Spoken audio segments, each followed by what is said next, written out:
ក្រុមបាល់ទាត់ Vlogger All Star ស្ថាបនិកកម្មវិធីបាល់ទាត់សប្បុរសធម៌ជួយដល់វីរៈកងទ័ពកម្ពុជាគ្រងនឹងប្រមូលប្រាក់ឧបត្ថម្ភទាំងអស់ដែលទទួលបានពីការប្រកួតពីបណ្ដាក្រុមបាល់ទាត់កន្លងទៅផ្ដល់ជូនវីរៈកងទ័ពកម្ពុជានាពេលឆាប់ៗនេះ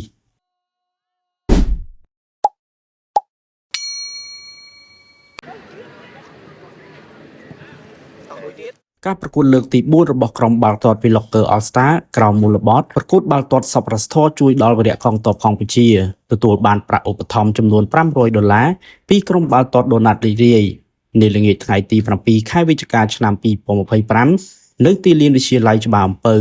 នេះឱកាសនោះផងដែរសមាជិកក្រុមបាល់ទាត់ Vlogger All Star ជំនួសមុខឲ្យលោកដូរីអ្នកគ្រប់គ្រងក្រុមបាល់ទាត់ Vlogger All Star និងជាស្ថាបនិកកម្មវិធីបាល់ទាត់សប្បុរសធម៌ជួយដល់វីរៈកងទ័ពកម្ពុជាបានថ្លែងថា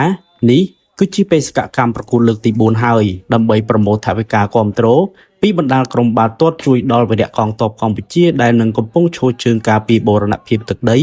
តាមខ្សែបន្ទាត់ព្រំដែនពីការឈ្លានពានពីប្រទេសជិតខាងបាទខ្ញុំបាទឈ្មោះនឹមណមហៅថាពូណមជាសមាជិកក្រុម Vlogger All Star បាទខ្ញុំបាទឈ្មោះចន្ទថាផាន់រងបាទនិយាយទៅលេងគឺលេងប្រយុទ្ធបាទខ្ញុំហុងជើមបាទទូនីតិខ្សែប្រយុទ្ធស្លាប់ថែមមកជើមនឹងតែហុងបាទហុងអានេះទៅហាត់សនាមបងថ្ងៃនេះយើងប្រកួតជាមួយនឹងក្រុមដូណាត់បាទជាការប្រកួតទី4ណាទី4ហើយបាទក្នុងគោលបំណងនេះគឺរៃនៅថវិកាជូនទៅដល់បងវីរៈកងទ័ពជួរមុខណាបាទ$500មកប្រកួតនេះហ៎បង$500បាទហើយយើងនៅសល់3ប្រកួតមុនទៀតមាន500 600អីចឹងណាបងយើងបូកទៅវាបានច្រើនដែរហើយគម្រោងរបស់យើងដែលយើងត្រូវយកទៅជូនបងកងទ័ពនោះគឺយើងយកទៅថ្ងៃទី12នេះឯងនៅទៅឲ្យគាត់ផ្ទាល់ហ្មងយើងនឹងថតជាវីដេអូរូបភាពអីតម្លាក់ចូលក្នុង page ចឹងណាបងគម្រោងពួកខ្ញុំនេះគឺយើងធ្វើតែរហូតដោយការប្រកួតបាសក្រុមខ្ញុំអញ្ចឹង Vlogger All Star ដំបូងប្រកួតប៉ះជាមួយនឹងការរីកគ្រប់រដូវចូលលក្ខណៈថាជា3ឆ្នាំហើយបាទកម្មភាពនៃការលេងដើម្បីសង្គមហ្នឹងគឺច្រើនមែនតើហើយនៅតែបន្តធ្វើទៀតដោយសារតែកាលមុនយើងធ្វើដែរប៉ុន្តែធ្វើបែបលក្ខណៈថាជួយដល់សង្គមបែបជួយទៅលើមន្ទីរពេទ្យជួយទៅលើខាងកុមារអញ្ចឹងទៅបាទតែដល់ពេលនៅក្នុងបរិបទដែលយើងមានសង្គ្រាមហ្នឹងទៅក៏យើងបង្វែរសកម្មភាពហ្នឹងជំនួយទាំងអស់ហ្នឹង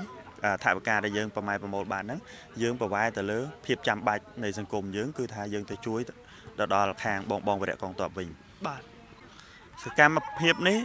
ដូចខ្ញុំបានលើកឡើងអញ្ចឹងយើងនៅតែធ្វើរហូតមកពួកអីកន្លងមកយើងអត់ទាន់មានសង្គ្រាមផងក៏សកម្មភាពយើងក៏នៅតែធ្វើដែរធ្វើដើម្បីសង្គមទាំងថ្ងៃគាត់ថាពីមុនយើងធ្វើបែបជួយមន្ទីរពេទ្យដល់ពេលយើងបញ្ហាសង្គ្រាមយើងបត់អាហ្នឹងក៏មកជួយបែបសង្គ្រាមបើសិនតែថ្ងៃមុខទៀតសង្គមយើងជួបប្រទះបញ្ហាអីទៀតយើងនឹងយកសកម្មភាពទាំងអស់ហ្នឹងដើម្បីប្រមូលថវិកាមកយើងជួយទៅលើភាពចាំបាច់តម្រូវការចាំបាច់ប្រឈមមុខដែលជាតិត្រូវការអីចឹងទៅសង្គមយើងខ្វះខាតអីជួបបញ្ហាអីយើងជួយតាមហ្នឹងចឹងជាក់ស្ដែងចឹងប៉ុន្តែនៅការធ្វើនេះយើងធ្វើរហូតតទៅទៀតព្រោះកីឡានេះជាមួយយើងក្នុងន័យមួយយើងលេងដើម្បី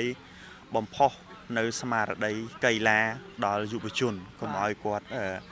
ងាកមកលេងកីឡាអញ្ចឹងណាបាទប្រះចាកទៅលើអំពើអាបាយមុខផ្សេងអញ្ចឹងទៅបាទហ្នឹងហើយក៏ខ្ញុំសូមឆ្លៀតឱកាសនេះបាទ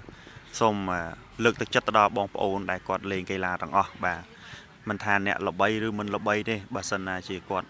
លេងហើយគាត់មានលទ្ធភាពអាចប្រមូលថវិកាដើម្បីជួយក្នុងសង្គមនៅក្នុងរូបភាពណាមួយជួយនៅក្នុងផ្នែកណាមួយក៏បាននេះគឺជាការល្អមែនតែនបាទហើយបើចង់ប៉ះជាមួយនឹងក្រុមខ្ញុំបាទអត់អីទេពួកខ្ញុំស្វាគមន៍ជានិច្ចមិនថាក្រុមណាទេឲ្យតែយើងលេងក្នុងន័យជួយដល់ក្នុងសង្គមបាទគាត់មានថវិកាអីមកបាទចូលរួមមួយពួកយើងមកយើងក៏មានជាលក្ខណៈជួយធ្វើវីដេអូធ្វើអី content ដើម្បីប្រផុសប្រផលនៅសកម្មភាពល្អៗអញ្ចឹងសម្រាប់សង្គមនឹងឡើងបាទ